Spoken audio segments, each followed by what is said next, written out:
Pont-Neuf, l'émission hebdomadaire consacrée à l'actualité du livre. Invité du Pont-Neuf, Émile Bramy pour une biographie de Céline à rebours, parue aux éditions Écriture. Émile Bramy, bonjour. Bonjour. Merci d'être là, je suis ravi de vous recevoir. Vous êtes un des meilleurs connaisseurs sur la place de Paris de l'œuvre de Céline. Vous avez consacré de nombreux livres au sujet. Pourquoi y revenir encore une fois dans ce Céline à rebours ? Alors, ce Céline à rebours, c'est la mise à jour d'une biographie que j'ai écrite en 2003, qui s'appelait à l'époque « Je ne suis pas assez méchant pour me donner un exemple ». Et on a pensé refaire en partie le livre, parce qu'il y a eu la découverte il y a 2 ans, un peu plus même, de 6000 feuillets qui avaient disparu jusque-là, et qui apportent une vision nouvelle sur l'œuvre de Céline. Donc ça nous a semblé, enfin mon éditeur et moi, il nous a semblé normal de mettre à jour, quoi. Alors effectivement, on va revenir là-dessus parce que c'est important, tous ces manuscrits qui ont été retrouvés et auxquels vous consacrez un nouveau chapitre. Vous êtes quand même fasciné par le personnage. Vous dites même à un moment qu'il méritait 100 fois le prix Nobel. Vous le pensez vraiment ? Alors, c'est pas moi qui ai écrit ça, c'est une citation. Et c'est une citation de Céline. Oui, mais que vous reprenez à votre compte. Ah, mais je reprends parce que je cite... enfin, si vous voulez, le principe de cette biographie, c'est de donner la parole à la personne qu'on est en train de décrire. Bon. Parce que souvent, il y a des citations interprétatives. Bon, moi, je préfère dire « voilà ce qu'il a dit ». Voilà. Et donc, c'est pas moi qui ai dit ça, c'est lui qui a dit, qui a écrit « J'aurais mérité 100 fois le prix Nobel ». Et je voudrais préciser que je n'ai aucune fascination pour Céline. Alors, vous dites aussi, après la guerre, chacun le sait, il s'est réfugié avec le gouvernement fantôme de Vichy à Sigmaringen, et vous ajoutez, et il a renié toute son œuvre antisémite. Vous Absolument. êtes sûr de cela, qu'il a renié toute son œuvre antisémite ? Il a renié pour ce qu'on peut appeler de mauvaises raisons. C'est-à-dire qu'à la fin de la guerre, il est persuadé que les Juifs ont gagné. C'est-à-dire que puisque Hitler a été mis à bas, les Juifs ont gagné. Et donc à partir de ce moment, comme c'est quelqu'un qui est toujours... il essaye toujours d'être dans, on va dire, dans les papiers des puissants, il fait en sorte de ne plus parler des Juifs du tout. Et, par exemple, lorsqu'il republie en 1952 chez Gallimard, il demande à ce que les 3 pamphlets antisémites soient écartés de ses œuvres. C'est-à-dire que quand vous lisez, par exemple, aujourd'hui encore, quand vous lisez un livre de Céline et que vous avez la liste des œuvres, les pamphlets antisémites n'y apparaissent pas. Donc... et Madame Destouches a respecté ce vœu jusqu'à la fin où elle est revenue là-dessus, elle avait besoin d'argent. Non, elle n'est jamais revenue. Les gens qui sont en train de revenir, c'est Gallimard, les éditions Gallimard, et les ayants droit. Là, il faudra expliquer plus longuement parce qu'avec la réapparition des 6000 feuillets, ils sont obligés de payer beaucoup d'argent à l'État, en impôts. Et donc, ils font de l'argent avec tout ce qu'ils peuvent. Ils ont vendu donc les 3 livres qui sont réapparus, et tout ce qui reste à vendre aujourd'hui de Céline, ce sont les pamphlets antisémites. Donc, il est très probable qu'ils seront publiés par Gallimard, d'autant plus que Céline va tomber dans le domaine public le 1er janvier 2032, et qu'à ce moment-là, n'importe qui pourra les publier. Donc, alors, on va revenir sur cette polémique, évidemment, mais quand vous dites les pamphlets antisémites, c'est les beaux draps, c'est Bagatelle pour un massacre, et vous dites les beaux draps, pamphlets antisémites, mais vous ajoutez une parenthèse. Si le livre est autre chose et plus que cela, il est aussi cela. Enfin bon, sur les beaux draps, tout le monde sait que ce livre est antisémite de bout en bout. Pourquoi mettez-vous entre parenthèses, il est plus que cela, il est plus qu'un pamphlet antisémite? Alors, il est plus qu'un pamphlet antisémite pour une raison très simple, c'est que Céline, au-delà de la détestation habituelle des Juifs qu'on trouve dans les pamphlets, c'est un livre politique, les beaux draps. C'est un livre dans lequel Céline explique qu'il faut faire la révolution. Alors, pour faire une révolution, c'est très très compliqué, parce qu'il faut d'abord abattre la société qui précède. Or, il dit, il faut profiter de l'occasion, puisque la société française, après la défaite, s'est totalement écroulée. Donc, puisqu'elle s'est totalement écroulée, on peut faire cette révolution, et à ce moment-là, il donne un certain nombre d'idées politiques pour définir ce que devrait être la société qu'il espère. Bon. Le premier critère de cette société, c'est un antisémitisme absolu. Il faut totalement éradiquer les Juifs de la société française. Et une fois que ceci serait fait, eh bien, il dit d'ailleurs dans le livre, on va se retrouver en famille entre ariens. Voilà, et à ce moment-là, donc, il propose un certain nombre d'idées. Par exemple, il veut qu'il n'y ait pas d'écart de salaire entre l'homme le mieux payé de France et le moins. L'écart de salaire doit être de 3, de 1 à 3. Il dit combien de temps est-ce qu'on peut travailler devant une machine? 35 heures. Donc, si vous voulez, c'est un livre politique au-delà de... politique dans la mesure où comment dire, Vichy était politique aussi. Vous dites, il n'y a pas que l'antisémitisme, il y a aussi la notion de révolution. Non, mais la notion de révolution, c'était aussi pétainiste. Non, parce qu'il déteste Pétain. Si vous voulez, en France, pendant l'occupation, il y a deux partis. Il y a la France occupée par les Allemands, donc Paris, etc., et il y a la zone libre. La zone libre, pour Céline, c'est des petits vieux qui sentent le pipi. C'est-à-dire, c'est des gens qui veulent revenir à la terre, etc. Lui se veut révolutionnaire. Donc, il est du côté des gens qui sont à l'extrême droite à Paris. Je pense à des Rebatté, à des Brasillac. Lui, il est de ce camp-là. Et ce camp-là déteste Vichy. D'accord. Alors, vous évoquez ce professeur juif américain, Milton Indus, qui se proclame admirateur de Céline, qui fait le voyage au Danemark, Absolument. Et qui va le voir, mais c'est vraiment la visite au grand écrivain, etc. C'est un personnage un peu fantasque, vous le décrivez comme ça, mais c'est un personnage aussi dégueulasse, épouvantable. Non? Vous ne croyez pas? Je sais pas. Sur ce que je sais de Indus, je peux pas dire que dire de quelqu'un c'est un personnage dégueulasse, épouvantable, c'est quand même, je sais pas. Honnêtement, je sais pas. C'est quelqu'un, si vous voulez, ou alors, si quelqu'un s'intéresse à l'œuvre de Céline et devient automatiquement un personnage dégueulasse, épouvantable, je suis un personnage dégueulasse et épouvantable. Oui, mais enfin, Céline lui-même, enfin, il ne se rend pas compte qu'il est instrumentalisé. Vous, a priori, je ne connais de vous que vos livres. Vous êtes un personnage sympathique, il n'y a pas de problème. Mais vous n'êtes pas instrumentalisé par Céline, qui appelle Milton Indus le naïf et vaniteux professeur. Voilà, donc il y en a un qui prend l'autre pour un génie, et l'autre qui le prend pour un personnage vaniteux, sans intérêt, naïf, et qui va pouvoir faire tourner autour de son pouce. En fait, ils se sont trompés l'un sur l'autre. C'est-à-dire que Indus, quand il quitte les États-Unis pour aller voir Céline, est persuadé qu'il va aller voir un génie, un très grand écrivain, etc. Et il est fasciné par l'œuvre. Céline, il trouve son intérêt parce que Indus est juif et américain.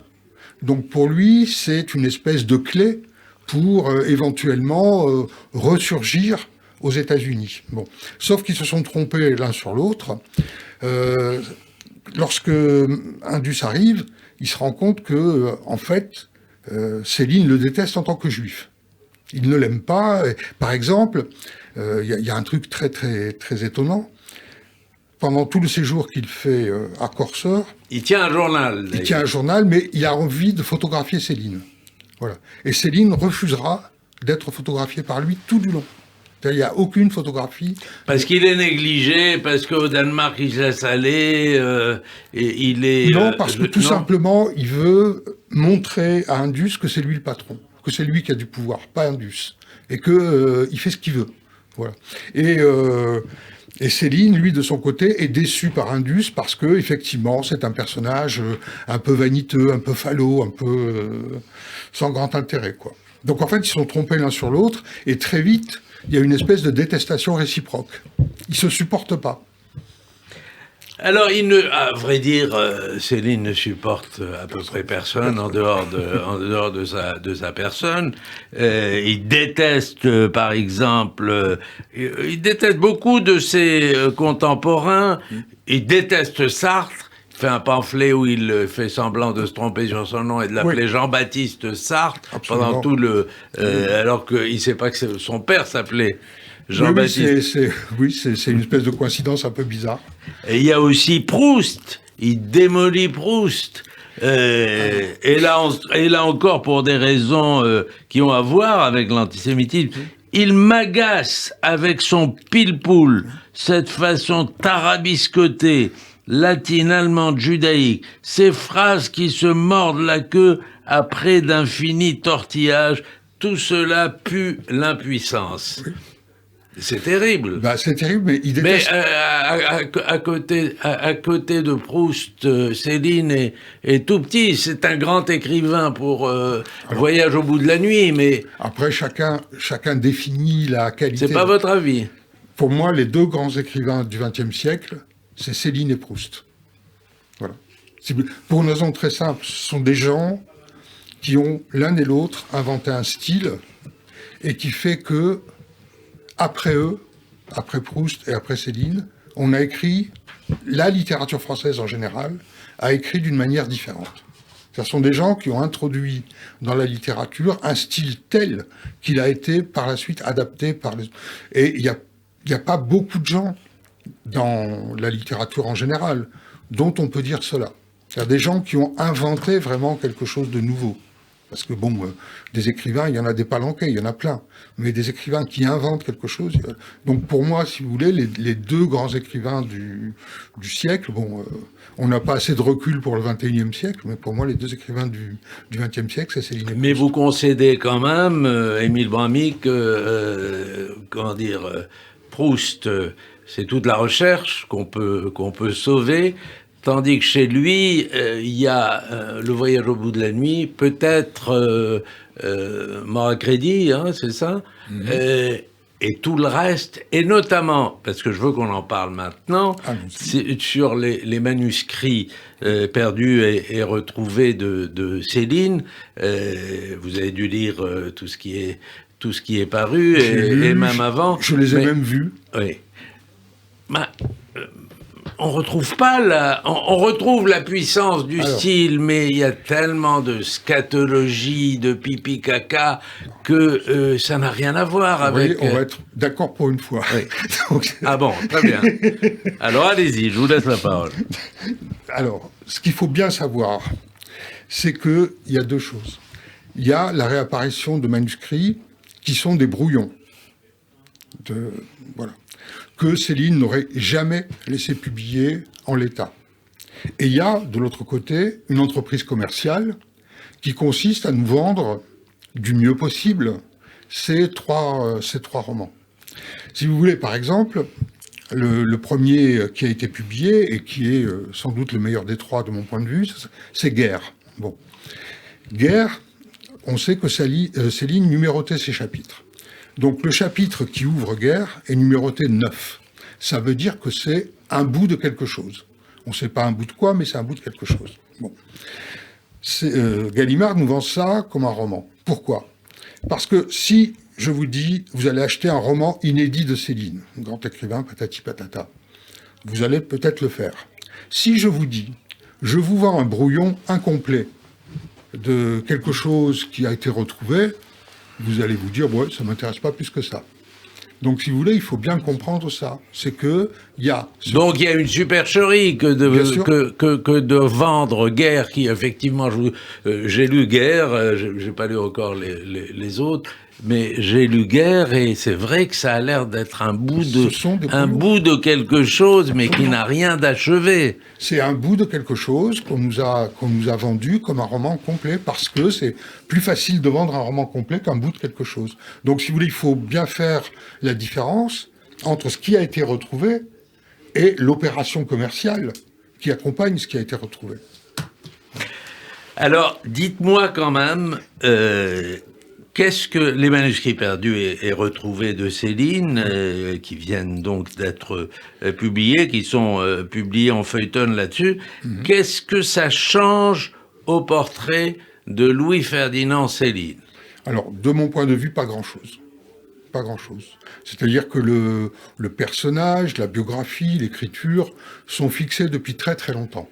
Si vous voulez, il y a une biographie qui est une biographie que tout le monde a repris, moi y compris, c'est la biographie magistrale de François Gibault, qui a été publiée dans les années 80. Et Gibault est quelqu'un qui a commencé à travailler sur sa bio au milieu des années 75. Et donc, si vous voulez, il a rencontré tous les témoins qui étaient encore vivants. Tout le monde. Voilà. Moi, j'ai rencontré dans les années 98-99, j'ai rencontré une quinzaine de personnes. Bon, les témoins importants étaient déjà morts. Voilà, j'ai rencontré des gens qui avaient connu plus ou moins Céline. Donc, si vous voulez, la biographie, le personnage est fixé depuis très longtemps. Et ça, tout ce que ça nous apprend, ce qui a été publié, de mon point de vue, encore une fois, c'est un peu l'archéologie de l'écriture de Céline. C'est-à-dire comment est-ce qu'il écrivait. Mais c'est évident que ce qu'on nous a donné à lire n'aurait jamais été publié par Céline en l'état. C'est pour ça qu'on y trouve, par exemple, énormément de pornographie. Bon, pornographie qui, si ça avait été publié dans les années 30, aurait été à coup sûr coupé des livres, retiré des livres. Donc voilà, si vous voulez, ça nous apprend sur sa manière d'écrire, sur ses brouillons, un petit peu comme si on retrouvait, je sais pas, des brouillons de Flaubert ou des choses comme ça. Je vais vous poser la question quand même importante aujourd'hui et qui a fait l'objet d'une controverse qui continue encore. Est-ce que Gallimard peut aujourd'hui publier, il a voulu le faire, avec le soutien d'un certain nombre de gens, est-ce que Gallimard peut publier les deux manuscrits controversés, les deux textes, enfin moi Bagatelle pour un massacre, les Beaux-Draps. Non, l'école des cadavres. L'école des cadavres. Et les Beaux-Draps. Et les Beaux-Draps. Il y a trois pamphlets antisémites. Alors, est-ce que, à votre avis, il y a une justification à le faire? Alors, si vous voulez, c'est une question très complexe. D'abord, il faut répondre à cette question juridiquement. Juridiquement, il en a le droit. Parce que, si vous voulez, il y a un principe fondamental du droit français, c'est que les lois ne sont pas rétroactives. Donc, on ne peut pas interdire quelque chose qui était autorisé à la publication au moment où ça a été publié. Ça, c'est... voilà. C'est-à-dire qu'on ne peut pas vous accuser de quelque chose qui était autorisé au moment où vous l'avez fait. Ça, c'est un principe fondamental. Bon. Donc, du point de vue du droit, rien n'empêche Gallimard de publier les... Même si lui-même a dit « Je ne veux pas qu'on publie et qu'on republie ces textes ». Et d'ailleurs, Madame Destouches était a scrupuleusement observé ce vœu. Sauf que Madame Destouches est morte et qu'aujourd'hui, il y a d'autres ayants droit qui sont François Gibault, l'avocat, et Véronique Chauvin, qui était une amie de Madame Destouches. Donc, désormais, ce sont eux qui décident. Et s'ils décident demain qu'on publie les pamphlets, ils seront publiés. Alors, mais vous ne me répondez pas à ma question. Vous êtes pour? Alors, laissons tomber l'histoire juridique. Alors, est-ce que moralement, on a le droit de publier aujourd'hui des textes épouvantables? Alors, il y a déjà la situation, le retour à l'antisémitisme, etc., qui fait que c'est vraiment pas peut-être le moment. Mais en même temps, si vous voulez, moi, je suis ennemi de toute censure pour une raison très simple. C'est que chaque fois qu'on censure quelque chose dans une société, le cursus se déplace toujours dans le mauvais sens. C'est-à-dire toujours dans le sens de moins de liberté. C'est-à-dire, on va commencer à interdire ceci, ça fait un préalable, après on va interdire cela. Si vous regardez la manière dont les interdictions se sont faites dans l'Allemagne hitlérienne, ça s'est fait comme ça. On a commencé à dire, bon, on interdit les communistes, et puis après, voilà, oui. Alors, avec nous, il y a mon ami, votre ami aussi. Oui. Avec nous se trouve Alain Choufan, qui est journaliste à l'Obs, qui écrit aussi sur les Juifs tunisiens, donc vous apparaissez, je crois, dans ses écrits, et qui va vous poser la dernière question. Alors, c'est une question qui n'est pas nouvelle, mais il faut y revenir. Comment un juif tunisien comme vous, et vous l'affirmez, avez-vous pu vous passionner pour pour un homme, d'un antisémitisme virulent? Voilà. Alors, faut revenir longuement en arrière. Donc moi, je découvre Céline en 1967, donc il y a très très longtemps. Je militais chez les anarchistes, et un jour, quelqu'un me donne le pamphlet de Céline contre Sartre. Bon, il se trouve que j'aime pas beaucoup Sartre comme écrivain, mais que quand je lis ça, je tombe de la chaise, littéralement, parce que c'est quelqu'un qui transforme complètement toutes les visions, toute l'idée que je peux avoir de la littérature. Ouais. Donc, j'essaye de me procurer des livres de ce type-là. Je ne sais pas du tout qui c'est. À un moment, au tout début, je croyais même que c'était une femme. Et vous aviez quel âge à cette époque? 17 ans. Voilà. Alors, plus court, oui. Vous avez droit à une dernière phrase parce qu'on arrive au terme de l'émission. Voilà. Et donc, en fait, Alors, vous découvrez texte sur Sartre. Je ne sais absolument pas qu'il est antisémite. Donc, je lis ses livres. Je découvre qu'il est antisémite bien longtemps après, plusieurs années après, parce que personne n'en parlait. Et à ce moment-là, on va dire que c'était trop tard. Je me passionnais pour ce type-là.